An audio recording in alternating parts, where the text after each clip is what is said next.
Okay. Welcome to Thrive with Lyme Summit today. I want to welcome John Fullbright. He is an adventure consultant, a lifelong adventure consultant, photographer, holistic health coach, and bee researcher, who in 2004 survived a lightning strike leading to Lyme disease, mold poisoning, and disability.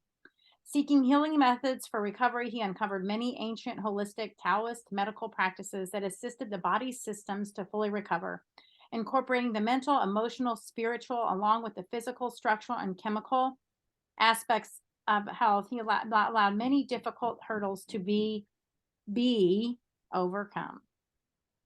The methods combine ancient Tao, 10 palace astrological birth charts, Japanese meridian apitherapy, and is that Chine-sung? Chine-sung. Chine-sung, okay. Chine-sung. It's an internal organ massage. Oh, okay, cool. So thank you for joining me today. I'm excited to have you here. You got some interesting, cool stuff going on. Thank you. Thank you. Yeah, the image actually that you had mentioned earlier behind me, that is actually image I call Not My Last Photo. So 3 weeks after I was hit by lightning, I was wondering, had I died, photo in my camera, and it's that image right there. So I took that 3 weeks before I got electrocuted, and oh wow, that kind of led me on the journey. Yeah. So you literally took that. So and it's kind of cool. Yeah, I took kind of a circular photo. If you look at the image, it goes out of the sky to the ground and then come up out of the ground all the way back to the sky. So it's a big circular image, which is really kind of funny how it all works out in life, because now here we are. The lightning brought me back around, and there we go. And it's the funniest thing about all that is once I was hit, people would ask me, what did it feel like? And where it went in my ankle and out my arm, it felt exactly like bee stings. And when people ask me, I say, oh, it felt like a bee sting. And in the ancient Mayan calendars and stuff, bees are considered lightning bolts. It's their electricity. And so that has a lot to do with, I think, how I ended up recovering neurologically, is that it's a very, bee venom has been shown to be a neurotransmitter and neuroprotective and neurorestorative. So that way, it was one of the big factors, besides it's doing something on the level of detox that is to be explored. So real quick, before the lightning strike, did you do anything with bees? I never did. I thought bees were cool, but it was just a bug to me. I never had any real interest in beekeeping. I thought they were exciting. It was just the colony of it all, the way they have a community. But I was focused primarily on adventure travel, photography, product development, working for companies, things like that. And, being a lifelong adventure photographer and mountain guide and, a river guide, that I was on that mundane level of just products and, but there was always a deeper spiritual element to everything. And then after I got electrocuted, it definitely rewired me. And as my wife would agree, it changed my relationship to time in a big way. And that was one of the best things that actually came out of the consequence was that the day I got hit by lightning, it was right after I realized, we're always connected, even if we don't realize we are. It was as if the universe kind of came to me to say, hey, look, you've asked for this audience with creation, and here you go. And what are you going to do with it from here? And in the process, after I got electrocuted, I was severely burned internally, head to toe. And I wasn't, it took about maybe 3 months before I just could not digest almost anything. I would eat something. If I combined foods of different kinds, then I would definitely not digest at all. And I would just start vomiting. And that went on for about 6 months or so. I just could not hold down any food. I lost about 50 pounds. And in the process, I was, it was sort of like the, I don't know what you'd call it, a dark night of the journey or whatever. I was definitely clinging to life. I wasn't sure I was going to survive. I could step off a curb and like injure my patella tendon, and all of my ligaments were getting really rubbery. I was starting to have connective tissue disorders. And I went to an applied kinesiologist who was working with me, and he was mystified by I just couldn't absorb anything. And What so did, one of the big, did they real quick? Did they was that considered gastroparesis or? they were doing applied kinesiology, and he was just muscle testing me and basically saying I was extremely deficient. Mhm. And I was feeling that way. My fingernails were like floppy, like like tissue paper. It just took nothing to tear my fingernails, and like I said, my ligaments were strange. And then I started having like vitiligo, white spots all over. My pigment was changing, and anywhere I had an injury, I wouldn't heal correct. It'd come back white, with no pigment. Mhm. And so things were definitely happening deep in my brain as well. In the substantia nigra, I was starting to develop really bad memory issues, and starting to get like the kind of the tremors, Parkinson's style tremors. And I couldn't turn off my nervous system at night. I was just twitching and had this spastic energy in my nervous system. I couldn't relax, couldn't sleep. And then I started getting really, besides muddled and really poor memory, I was getting really short tempered and easily angered. I lost my smell and taste. And then I started having visual disturbances, which at the time I didn't realize was shingles. Mm. And because I had chicken pox at a late age, I got chicken pox when I was 28. And when I got chicken pox, I was in Costa Rica at the time. So I just meditated in a hotel and didn't really think about going to the hospital for acyclovir or antivirals, which probably would have been a good idea because the chicken pox kind of migrated up into my left hemisphere of my brain. And that's where I had just extreme neck pain. I couldn't move my head, but I also lost vision in my left eye for the first time, was during that original chicken pox. And then so that was back in the, I guess, mid 90s, something like that, early 90s. And then fast forwarding to 2014, I was having severe cluster headaches. I started getting that kind of familiar neck pain, and then it went into my left eye, and I almost completely lost vision in my left eye for hours at a time during the day. And then at night, I couldn't adjust my eyes from dark to light. So I started having a lot of photosensitivity syndrome. And then it was at that point that I realized, this really feels like when I had chicken pox. This feels like it's in my brain big time. And so I went to another applied kinesiologist, and it was at that time she said that I did show for Epstein-Barr, or not Epstein-Barr, but that varicella virus was showing up. Mhm. And then she's the one who actually said, you also have, I hate to tell you, but you got Lyme disease and looks like several co-infections. And so she did a bunch of muscle testing and showed that. And I thought, well, that's not even on my radar. I'm not even gonna believe this yet. And so I went and got blood tested, and as the infectious disease specialist in New Mexico, I said, that's the first time she'd seen a positive Western blot in 25 years. And so I did a Western blot test, and I did a ELISA test, and both came out positive for Lyme disease, and I had 5 co-infections. Mhm.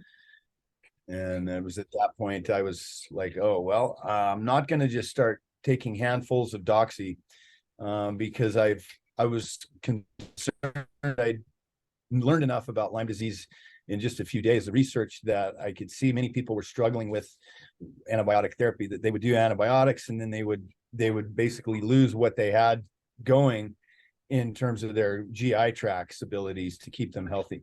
Right. And they would start having all the GI issues. And that was not something I was eager to start with. And I'd read about IV antibiotics. And so I called a clinic in Arizona that specialized in Lyme. And they said they saw my blood tests, and they said it'd be about $300,000 to do 9 months of treatment, and that they don't take insurance. And so it was at that point that I thought, well, I'm never going to afford that. I'm going to probably just have to die of this stuff, or see if I can survive some other way. And so I continued on my path of research. And then that's when a woman came to me and said, hey, I know you got Lyme disease. There's a lady in Santa Fe that does this ancient method of acupuncture from Japan that she was taught, using bee venom as the catalyst for the acupoints. to treat Lyme disease, and she's had great success. Maybe you should check it out. So I called her, checked it out. Hoshindo Healing Arts Institute.org was her website. And Hoshindo is a Japanese anagram that has several different meanings and parts, but essentially it means the way of the bee. And it was a lineage that was traditionally oral, and it came down from the samurai lineage to her sort of accidentally when she was on a chanting tour. She broke her leg, and anyways, long story short, she ended up moving to Japan to study this from her teacher, and she was the one who brought that information to the West. So she was the first person that I ever heard of that was actually using acupoints, meridian analysis, and bee venom as a way to improve the organ function, balance the system, and in this case with Lyme disease, reduce the infection. And so it works on many levels, and since then I've done numerous hundreds of hours of research. One of the best websites you'll find out there in the world is this website called Bee, which is BEE-hexagon.net. And it's Stefan Bogdanov, who's a Swiss bee researcher in Switzerland. And he's been researching bees for over 30 years. And it's the most comprehensive website. And if you look up the bee venom book, it's 600 pages. And then he has referenced medical trials of different diseases using bee venom. Oh, wow. And most of those are in China and Korea, Russia, but they're all over the world. And actually, Egypt is really into it. They're a forerunner in all this. Even Iran is into it. They're really looking at the power of the bees. And so that's been a huge resource for me, is that site. And it helped me to understand that bee venom is not only has antibacterial qualities, but also antiviral. It's extremely anti-inflammatory, but in a different way than ibuprofen. For example, ibuprofen has recently come out in a big clinical trials about being a non-healthy version of anti-inflammatory because it actually blocks the healing process and creates more pain in the end. It doesn't really heal the thing. And so bees, on the other hand, when you use that venom, it creates localized inflammation. And that is what the immune system begins to react with. And then it's by calling the immune system to where the bee venom is, it seems to improve nerve function. So almost immediately from my condition in 2014, I was technically disabled. I was at the time doing tree trimming, very heavy labor, very technical, skilled work with saws. And when I started losing my vision, I was also losing my power in my arms and having a real difficult time dealing with the chainsaw, and severe joint pain throughout my whole body. All my joints were extremely arthritic, and they felt dry and squeaky, like my joints weren't lubricating themselves anymore. And almost immediately when I started the bee venom with Sensei Voice, I would say almost within 20 minutes, I could feel the difference. I could feel the energy coming back in my body. I could feel my thermal regulation restoring. I had chills and goosebumps all over my body. And it was these waves of neurologic relief that was so immediately obvious. And it was that initial sensation that made me say, well, wow, I have to do this. Like, even if this doesn't heal me, it's bringing me back to life immediately.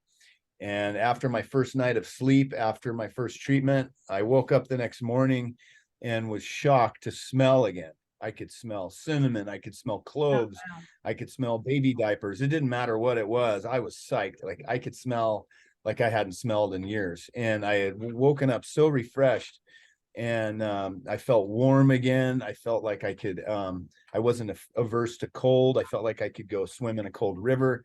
Like, I was shocked. And my balance that had been greatly affected for 2 years was essentially restored overnight. I felt like I wasn't dizzy, wasn't nauseous. And I was able to kayak again. I hadn't kayaked in 2 years, and I went to the river with my family, and all my friends were down there, and I hadn't been kayaking well at all for 2 years because I was so dizzy and cold. And as soon as I got in the river, I started doing tricks and flips and spins like I hadn't taken a day off ever. And my friends were shocked, and they were also noticing my complexion had changed. I had gone from sort of a gray, kind of dead looking Ash. pallor in my face, ashen, Mm-hmm. to warm and red like I'd been in Mexico at the beach, and had this kind of golden glow. Mm-hmm. And of course, you can only attribute all that to the venom, because it's exactly what it was doing. It was Right. getting my system to communicate properly. And Well, it I was I mean, it definitely makes me want to call you. I've got a left leg that doesn't sweat and quit sweating, and my right leg and right foot stays freezing. It seems like something that may help. I don't know. I'm very. well, again, and acupuncture is very, very effective for these kinds of things because it addresses the system. And Mhm. so just immediately from what you're saying, when you have a balance and difference of legs, Yeah. okay, it goes right to the brain, what's going on in the different hemispheres, but it's also what's going on in your girdle across the hips and the spine. And Right. so if something is not balancing up and down, side to side, then that's where, as an acupuncturist, we would start with looking at the diagnosis with your tongue, your color, Mhm. any other sensations you're getting, any sort of feelings you're having, that kind of thing. And then we would begin to try to address why there's this crisscross imbalance going on in your system. Mhm. And if we could start bringing those differences more to the middle and getting an effect, then that's one place we start. We also go top to bottom. And so if one leg is excessive and the other one's deficient, okay, where's the real kernel for that? And is it up in the spine? Is it in the back? Is it in the knees? Is it in your upper spine? Is it in your brain? Is it in the neck if you had a head injury? Right. So we start looking systemically. And one more interesting thing about that I noticed, especially in the beginning, it's very pronounced with many of my Lyme patients, is that once we add a bit of venom to the system, Mhm. and I only noticed this in a concentrated way because I was really toxic internally, but once we added the venom, I started off gassing. And when I put on my waterproof dry top to kayak, that concentrated all the fumes that were coming out of my body. Mhm. And one of the biggest things I noticed was the stench of ammonia. Like Mm. I reeked of, it smelled like Windex. And in fact, the first day I was kayaking, I thought my friends were joking and like put Windex in my gear. Like Mhm. it made my eyes burn to take off my waterproof top. And this was something my wife was instrumental in helping me uncover, is that we started seeing this in both of us. We would do bees and then we would smell like ammonia, and my body odor would saturate my clothes. And it was like, woof, what is that? And turns out, the more that I did venom in little doses regularly, the less I smelled that. And then I started not having any of these big dips in performance. Okay. And so what was happening is if I went too long between bees, I would develop these ammonia levels in my system that would systemically trash my nerves. They were making me shaky, agitated. And then I would do venom and I would smell this tsunami of ammonia come out of me and I would feel better. And so it made me start diving deeper into the liver functions. And this is something that is, if you know much about Lyme, it attacks the liver because of blocking these detox channels. Something begins to fill us up and we can't detox. And so the liver starts just getting totally inundated with things that are normal digestion processes, like the urea cycle, the Mhm. Krebs cycle, where the body pulls ammonia from digestion out. That stops working in a lot of these Lyme cases. And by adding the bee venom, I was noticing this massive release of ammonias and feeling just drastically better. And so this is a big area of research I think needs to be addressed in some of these clinical trials we're looking at. So so improve well. So you think or believe and that it does help to improve the detoxification pathways. The B It's it's obvious. and Yeah. and now again, there's different people detox different ways. Like when you look at the mold, mold disease and all these folks, some people develop really bad situations with mold, Mhm. while others can live in it and it's no big deal. Right. And these are the different types of detoxers. There's several different kinds. As the mold docs have educated me on that, there's about 24-25% of the people that just can't detox well. And in those cases, I was probably one of those. We did discover mold in our house from a roof leak. And then that was really challenging all of us. And then once we remediated that, all of us are doing much better, especially on the visual contrast sensitivity tests and stuff like that. We're not having those issues. But again, there's different categories of people detoxing, and with us it seems that the bee venom was one of those really awesome things. It's like a solvent that helps get that system moving. You know, I can go into personal stories of friends that are like a friend of mine was a great ski athlete, and he broke his leg during a movie, goes to the hospital, he's dealing with his broken leg. Next thing you know, he's dying of liver failure. The doctors are like, "You're an alcoholic." He says, "Well, I don't drink." And they're like, "Well, you got to quit lying to us because your liver is on the edge, and you look like you have cirrhosis."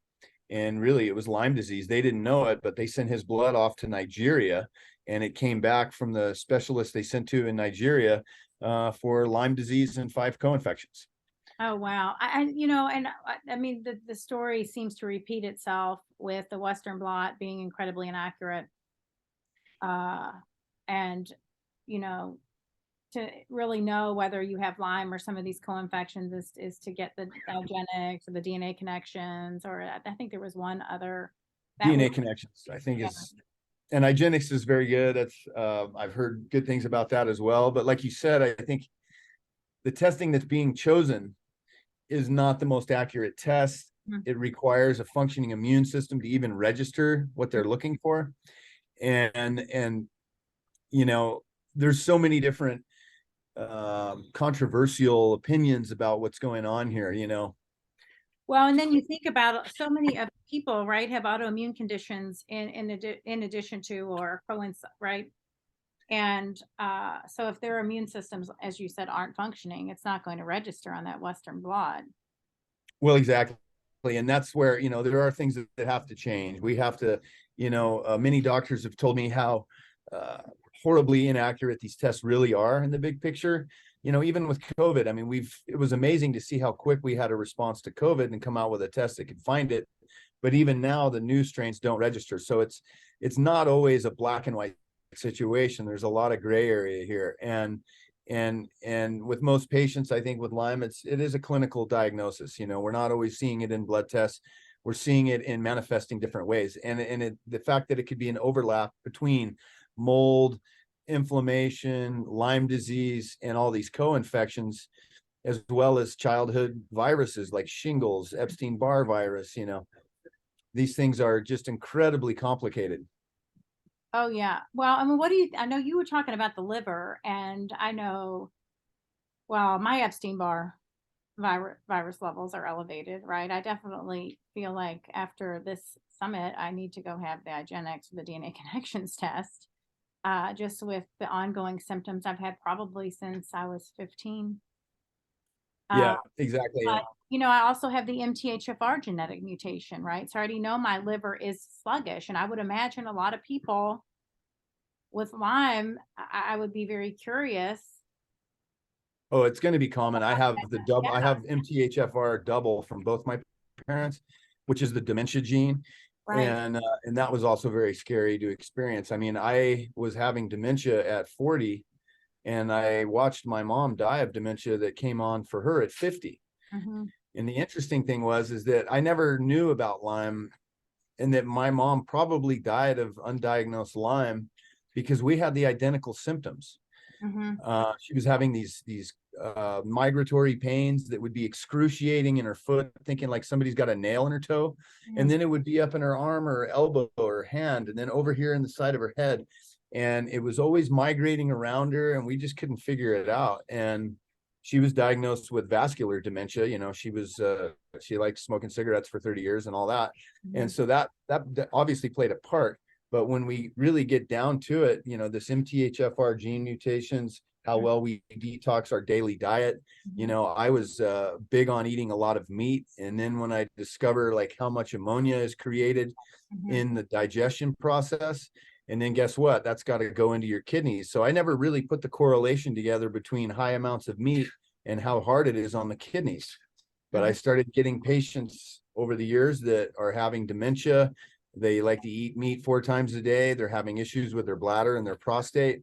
And I say, hey, let's get off meat and do a protein deficient diet for a couple of weeks, see if that changes things. And wow, all of a sudden they're sleeping through the night. They're not having to pee every day, all through the night. They're finding that their blood chemistry and their bladder chemistry changes. And they're finding that, again, 1 or 2 bee stingers to the brain. And they're like, oh my God, I can think and see again. I can plan my day. I have memory coming back. Oh, my smell has gotten better. And so if you consider it, it's kind of like, I've heard this medical thing, look for horses instead of zebras. And it's kind of like if doctors took a little more time on analyzing what people are complaining about, they would start to see these patterns of Lyme or liver dysfunction, liver congestion. And then addressing the diet was a quick, simple thing, adding a bit of bee venom and then releasing this ammonia. Most of my patients that were responding to bees really well were smelling and noticing the smell of ammonia coming out of their body. Right. And so this is a huge piece of the puzzle that I would like to see be framed in a clinical trial around Lyme and co-infections with bee venom therapy as one of the main approaches, because it's addressing something that is really filling the body. If you think about where's the ammonia coming from, well, if it comes from daily digestion and regular proteins, and now it's saturating your brain, that's going to affect everything. So when I got my first hormone tests in, I guess it was 2014, I had the hormone profile of a 96-year-old man. They said I had 0 hormone function, almost none. And 2 years after doing bees, the only thing I did was bee venom and bee propolis. 2 years after that, my hormone profile was 35-year-old and I'm in my 50s. And they're like, how did you do this? Dr. Gordon in California is looking at my Dutch test of hormones. He's like, are you on hormone replacement therapy? What did you do? And it's just by getting the consistent small doses of bees,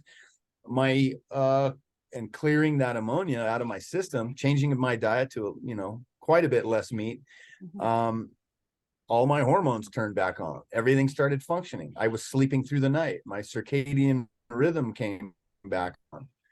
I mean, I literally would get so tired when the sun would go down, I'd pass out. And then when the sun would come up, I was awake. It was like I was on a circadian rhythm that it was like I was a little kid again. Right. So now life changing. You see clients, right, all over, right? I see patients all over. Yeah. And you travel? Like, tell us a little bit about your practice. Basically, I found that a lot of the Lyme to Kentucky. Huh? I want you to come to Kentucky. Well, we can do that. What I'm doing in my practice these days is, we can do the Dow readings over the internet. And it's a good way to start, because then we can look at the basic birth chart.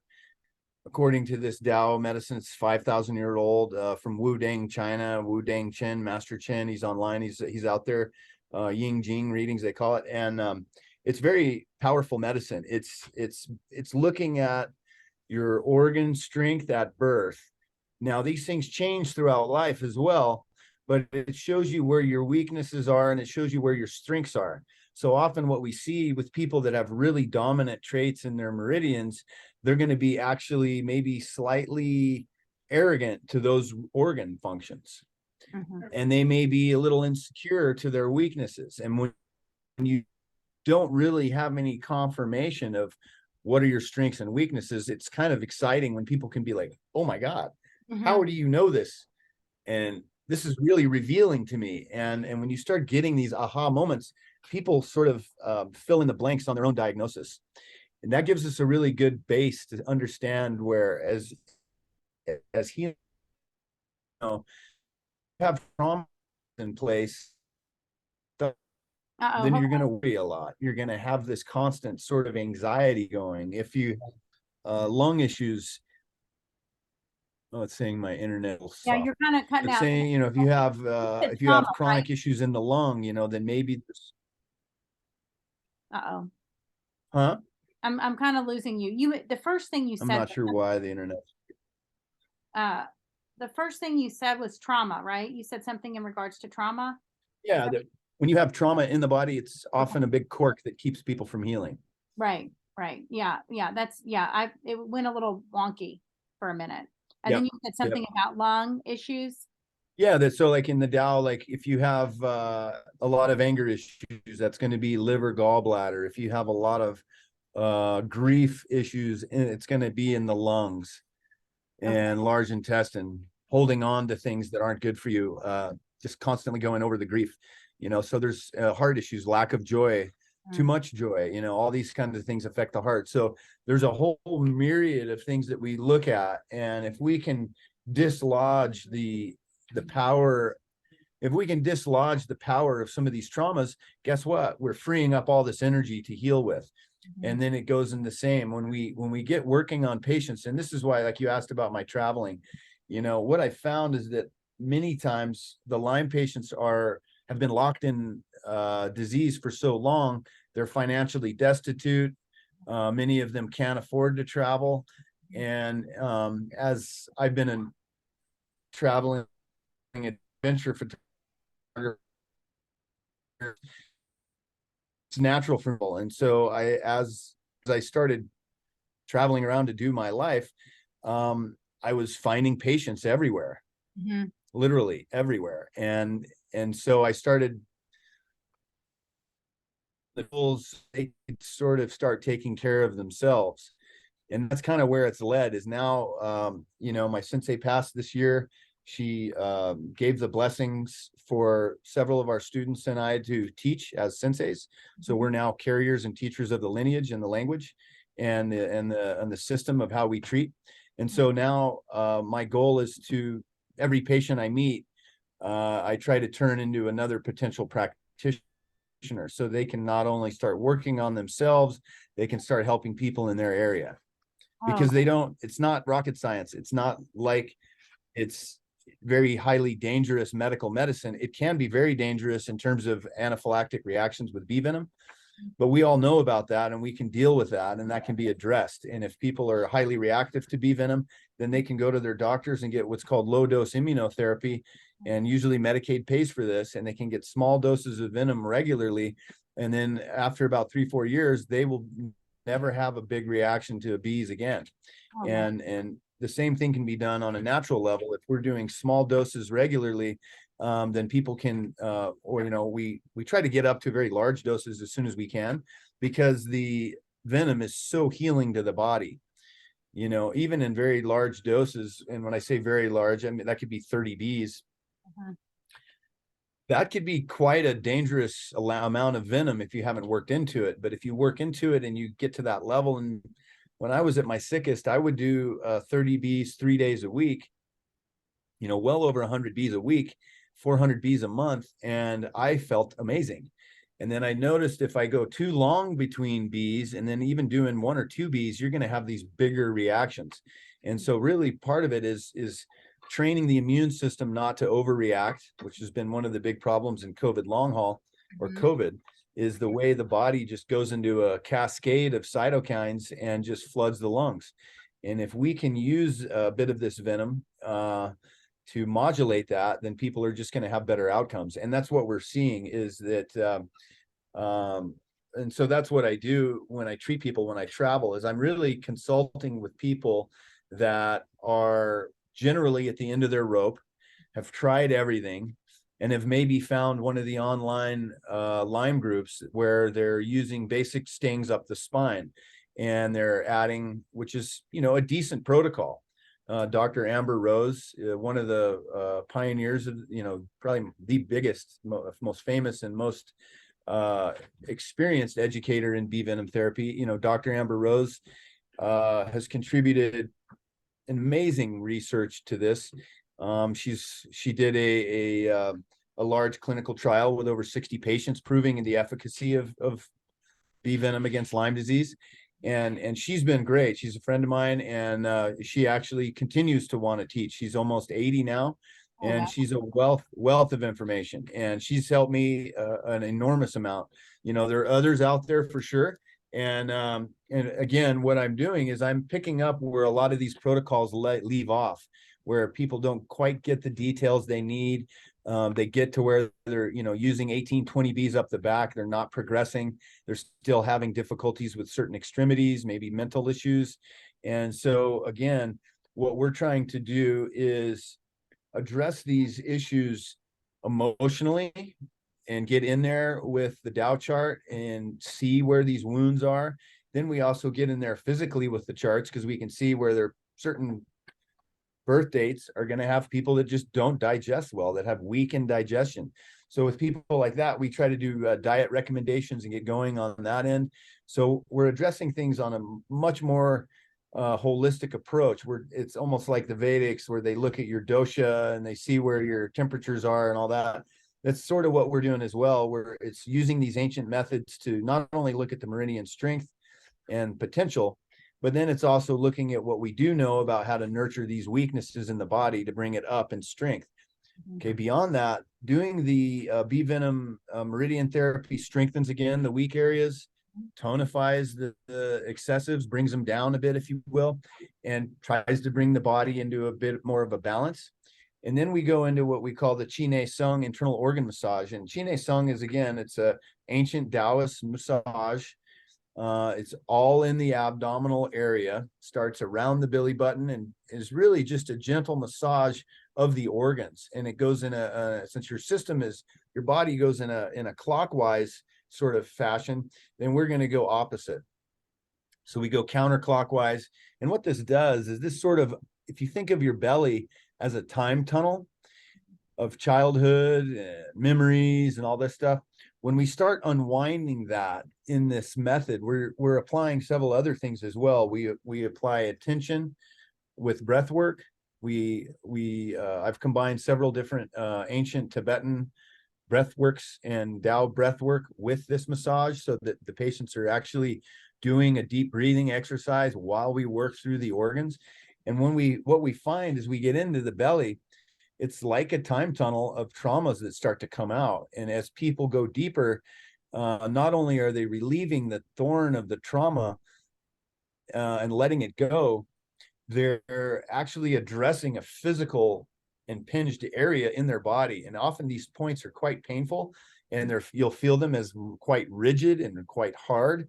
And then you'll feel them adjust, and you'll feel the fascia of the muscles. Okay, so one of the things we see in the guts is people that are bound up, they are bound up physically. And when we get in there and start working this out, you'll hear almost like the fascia letting go and the pleura around the organs letting go. And in that, the emotions are coming out on one hand, you feel this kind of like a tearing on the other inside, but then they're like, oh my God, I feel so relieved.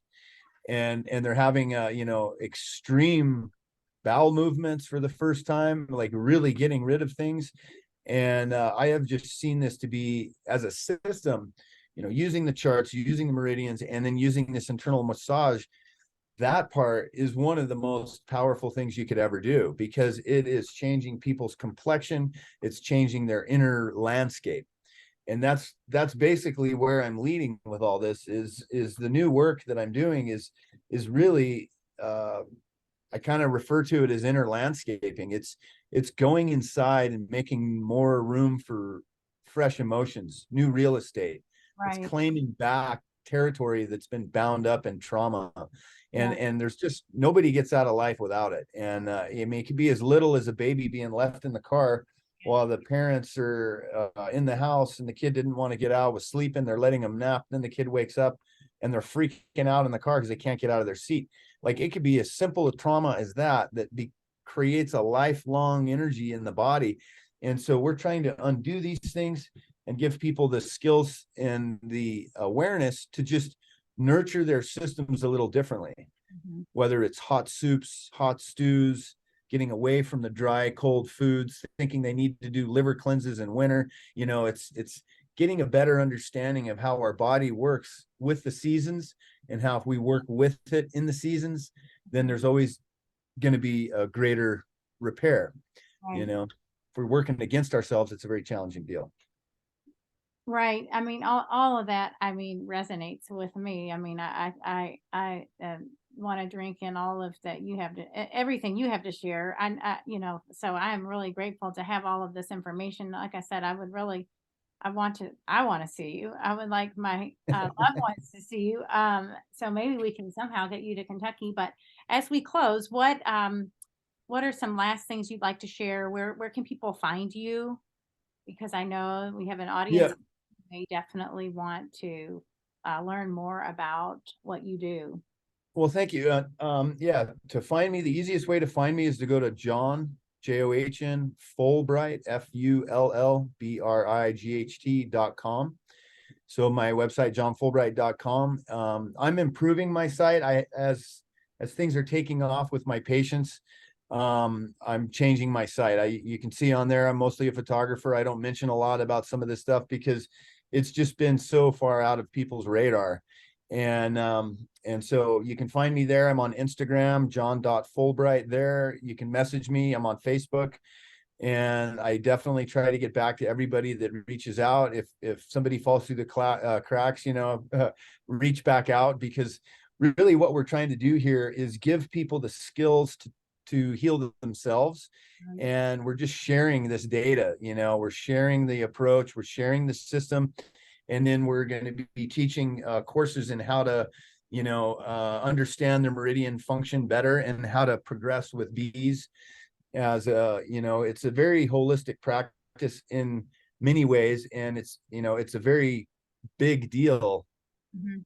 in subtle ways.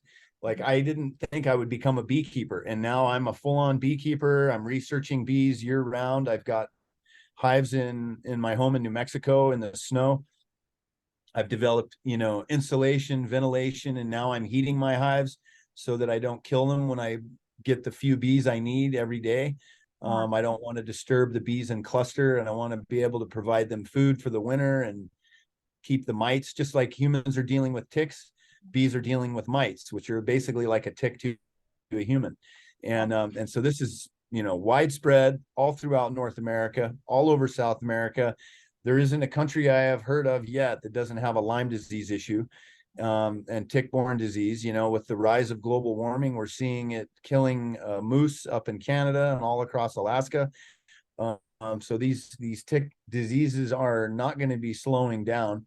And there's even new ticks in Colorado. There's new versions of dog ticks they're seeing now that are very aggressive, and they're finding those. And so there's just, it's an enormous thing that's not being well addressed. And so what we're trying to do is not only, I don't want anyone to be dependent on me. I want them to be able to get the knowledge we're using,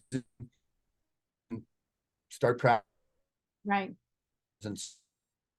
because people can do this. It's available. It's not a pharmaceutical medicine, which I'm totally into.